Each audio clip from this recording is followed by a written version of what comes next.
வணக்கம். நமக்கு எண்கணி ஞானத்தையும், வேத ஜோதிட ஞானத்தையும், ஆன்மீக ஞானத்தையும் வழங்கிய அனைத்து குருமார்களுக்கும் நன்றி என்ற அதே வேளையில் இது ஒரு ஜோதிட விளக்க வீடியோ விருப்பம் உள்ளவர்கள் தொடர்ந்து பார்க்கலாம்.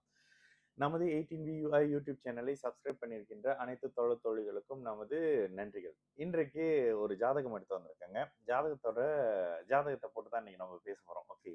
இந்த ஜாதகம் வந்து ஒரு ஸ்பெஷலான ஒரு ஜாதகம். ஏன் ஸ்பெஷல் அப்படின்றத பத்தி தான் பேச போறோம். ஓகே. சுபத்துவ அமைப்புகள்ல சுபத்தன்மையின் அடிப்படையில ஓகேங்களா. ஏன்னா அடிக்கடி நம்ம பேசுற விஷயத்துல என்ன சொல்றோம் அப்படின்னா, ஜோதிடம் என்பது ஒளி எந்த அளவுக்கு ஒளி மிகுதியாக இருக்கிற ஜாதகரா இருந்தா ஒளியோடு பிறக்கக்கூடிய ஜாதகரா இருக்கும் பொழுது அவரு நல்ல வாழ்க்கையை வாழ்றாரு. ஒளி இழந்த நிலையில கிரகங்கள் இருக்கும் பொழுது அந்த ஜாதகர் வந்து ஒரு மாதிரியான இயல்பான ரொம்ப சாதாரணமான கொஞ்சம் கஷ்டப்படுற வாழ்க்கையை வாழ்றாரு அப்படின்றத எல்லா வீடியோக்கள்லயும் சொல்றோம். அந்த அமைப்புகள்ல ஒரே நேரத்துல சனி செவ்வாய் ராகு லக்னத்தை தொடர்பு கொள்ளும் பொழுது அந்த ஜாதகருக்கு பாதிப்புகள் வருது அப்படின்னு சொல்றோம்ல. அப்படியே ஒரே நேரத்துல சனி செவ்வாய் ராகு தொடர்பு கொண்ட லக்னம், அதே நேரத்துல டிகிரி அமைப்புகள்ல ஒரு 14 டிகிரியில குருவின் பார்வை வந்து ஒரு சந்திராதி யோகத்தினால இந்த பெண்ணுக்கு பிரச்சனைகள் கட்டுக்குள்ள இருக்கிற மாதிரி ஒரு ஜாதகத்தை தான் இன்னைக்கு நம்ம பார்க்க போறோம். ஓகேங்களா. இதுதான் ஜாதகத்தை பாத்துக்கங்க. 3 நவம்பர் 2004 7:40 PM. லக்னம் இதுதான். நான் எந்த நாடுன்னு சொல்லல. ஓகேங்களா. எந்த நாட்டுல பிறந்தவங்க லக்னம் எது நமக்கு பிறந்த இடம் எதுக்கு தேவைப்படுது அப்படின்னா லக்னம் என்ன அப்படின்றத நிர்ணயம் பண்ணதான். லக்னம் வந்து நான் டிகிரியோடைய போட சொல்றேன். லக்னம் 29 டிகிரியில மேஷ லக்னமாகி ஓகேங்களா. மேஷ லக்னமாகி ராகு 7 டிகிரியில இருக்கிறாரு. சந்திரன் ஒளியிலிருந்து அப்பதான் விலகி இருக்கிறாரு. ஓகேங்களா. விலகி 28 டிகிரி இருக்கிறாரு. 28 டிகிரியில இருக்கக்கூடிய சந்திரன் சனியோட ஒரு 5 டிகிரி சேர்ந்திருக்கிறாரு. கடகத்துல சனி கடகத்துல 3 டிகிரியாவும் சந்திரன் மிதுனத்துல 28 டிகிரி 5 டிகிரியில சனி சுபத்துவம். 6ஆம் இடத்துல சுக்கிரனும் குருவும் இருக்காங்க. சுக்கிரன் நீச்சம். 7ஆம் இடத்துல செவ்வாய் கேது சூரியன். 8ஆம் இடத்துல புதன். முதல் ஜாதகத்தை போட்டோன்னே கேள்வி என்ன ஒரு விஷயம் கேட்டேன். அம்மா பொண்ணுக்கு ஹெல்த் இஷ்யூ இருக்கா அப்படின்னு கேள்வி கேட்டேன். ஏன் கேட்டேன் அப்படின்றத நீங்க கொஞ்சம் மைண்ட்ல யோசிச்சுக்கங்க. இப்ப நான் சொல்றேன்.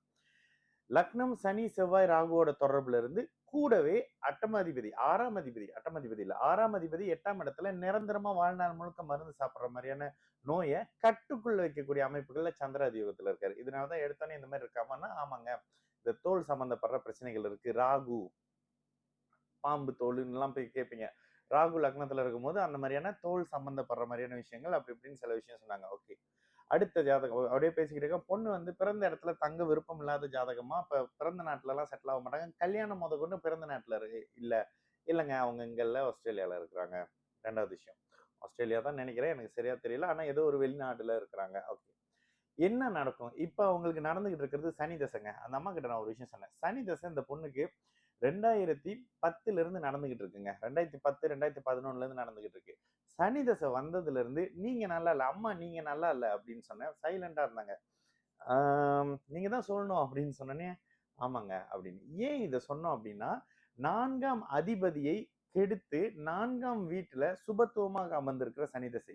இந்த சந்திரன் ஒளி இல்லாத அமாவாசை சந்திரனா இருந்தா அம்மா இல்ல இந்த ஜாதகருக்கு. ஓகேங்களா. ஏன்னா சனி வந்த உடனே அந்த வீட்டை கெடுப்பாரு. ஆனா சுபத்துவ சனியாக இருக்கிற பட்சத்துல அந்த இடத்துல கெடு பலன்கள் இருக்கு, குறைவா இருக்கு. அம்மாக்கு பிரச்சனை இருக்கு, அம்மா கஷ்டப்படுறாங்க குழந்தைன்னு நினைச்சு. ஆனா பெரிய அளவுல கவலைப்படுற மாதிரியான விஷயம் இந்த ஜாதகத்துக்கு இல்ல. காரணம் என்ன அப்படின்னா குருவின் பார்வை டிகிரி.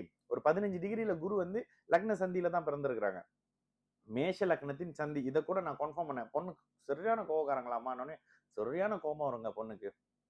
இதெல்லாம் கன்ஃபார்ம் பண்ணிட்டு தான் நீங்க பார்க்கணும். லக்னத்தை கன்ஃபார்ம் பண்ணாம இஷ்டத்துக்கு நம்ம பார்த்துக்கிட்டு இருந்தோம் அப்படின்னா வெளியே சிரிக்கிற மாதிரி சில நேரத்தில் வந்துடும். இந்த மாதிரி இருக்கும். ஓகேங்களா. இதுல லக்னத்தை கன்ஃபார்ம் பண்ணிட்டு இல்லம்மா இந்த மாதிரியான விஷயம் பொண்ணுக்கு அடுத்தடுத்து தசபுத்தோ கடகத்துல இருக்கிற சனி வெளியே கடல் கடக்கக்கூடிய அமைப்பா.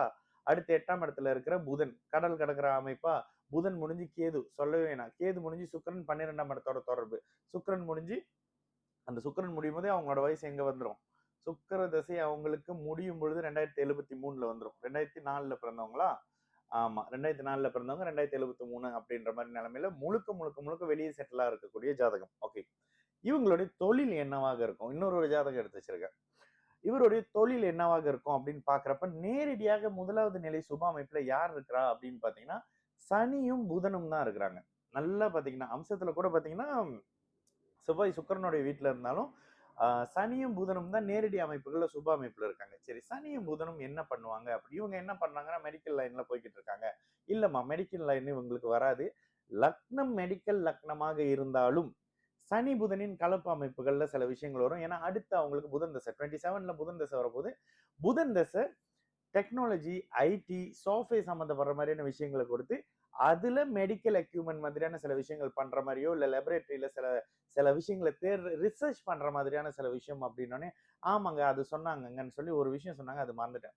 இந்த மாதிரியான விஷயம் எட்டோப்சியா, ஃபோரன்சிக், எஸ், ஃபோரன்சிக் மாதிரியான விஷயம் வரும் அப்படின்னோடனே அப்ப நான் அது சொன்னேன். சனியின் குணம் கேள்வி கேட்கறதுங்க.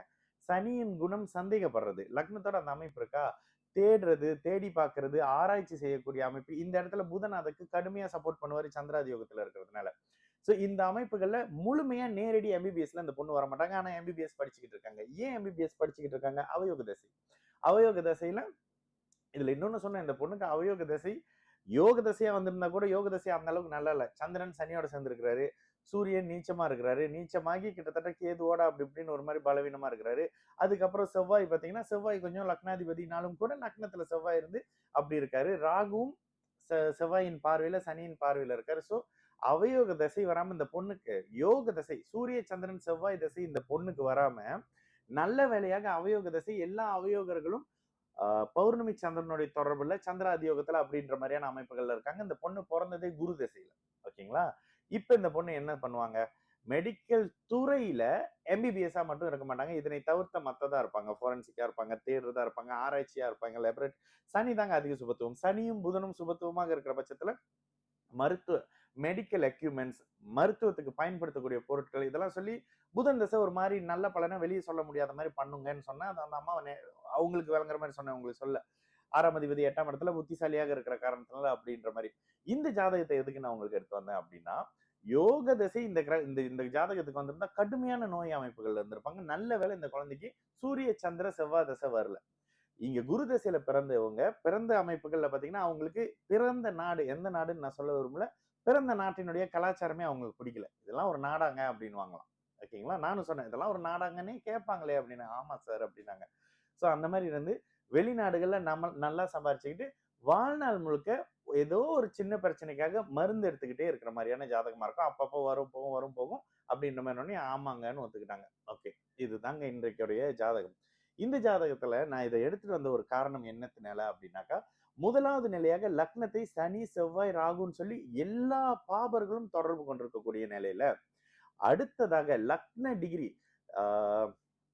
ராகு இங்க 7 டிகிரி, செவ்வாய் இங்க 0, அப்பதான் என்டர் ஆகுறாரு. அப்போ சனிக்கும் ராகுக்கும் செவ்வாய்க்கும் ராகுக்கும் இங்க நேரடியான பாபத்துவ தொடர்பு வந்துருது. சனி 3 டிகிரி. சோ ராகு கடுமையான பாபத்துவ அமைப்புகள்ல இருக்காரு. ஆனால் லக்னம் 29 டிகிரியாக ராகு அந்த லக்னத்தை தொடர்பு கொள்ளல. லக்னம் எவ்வளவு முக்கியம் பாருங்க ஒரு ஜாதகத்துல. ராகு இந்த லக்னத்தை தொடர்பு கொள்ள, நான் மறுபடியும் போட சொல்றேன். ராகு இந்த லக்னத்தை தொடர்பு கொள்ள முடியாமல் லக்னத்துக்கு 12ஆம் பாவகத்துல மறைகிறாரு. எப்படிங்க மறைகிறாரு? ராகு 7 டிகிரி, லக்னம் 29 டிகிரி. 29 டிகிரியில இருக்கக்கூடிய இந்த லக்னத்தை குரு கன்னியில இருந்து 14 டிகிரியில பாக்குறாரு. ஒரு 15 டிகிரியில லக்னம் சுபத்துவம் ஆகுது. குருவின் பார்வை 15 டிகிரிங்க.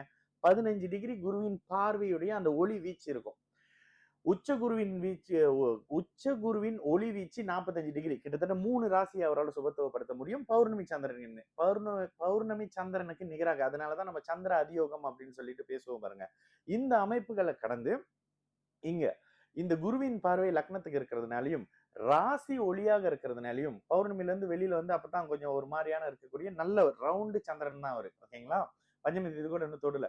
சோ அந்த அமைப்புகள்ல இருக்கக்கூடிய சந்திரன் அப்படியே புதனை இந்த இடத்துல வெறும் புதன் சந்திராதியோகம் இல்லாம இருந்தாக்கா வாழ்நாள் முழுக்க செயல்பட முடியாத நோயாளி அப்படின்னு வந்திருக்கும். இப்படித்தாங்க இருக்கும். சோ இந்த இடத்துல குருவுக்கும் சுக்கிரனுக்கும் சந்திர கேந்திரத்துல இருக்கக்கூடிய பலம், இவருக்கு சந்திர அதியோகத்துல இருக்கக்கூடிய பலம்னு சொல்லிட்டு பரிபூர்ண யோகமான அமைப்புகளை அவயோக தசை வந்ததுனால அனுபவிக்கிறாங்க. இதுல யோக தசை வந்திருந்தா எல்லாம் பாபத்துவத்துல ரொம்ப கஷ்டப்பட்டிருப்பாங்க. ஓகேங்களா? இந்த மாதிரி இருக்கிற ஒரு நல்ல ஜாதகம்ங்க. மீண்டும் வேற ஒரு ஜாதகத்துல மறுபடியும் சந்திக்கலாம். நல்லது நடக்கும். எல்லோரும் நல்லா இருப்போம். வணக்கம்.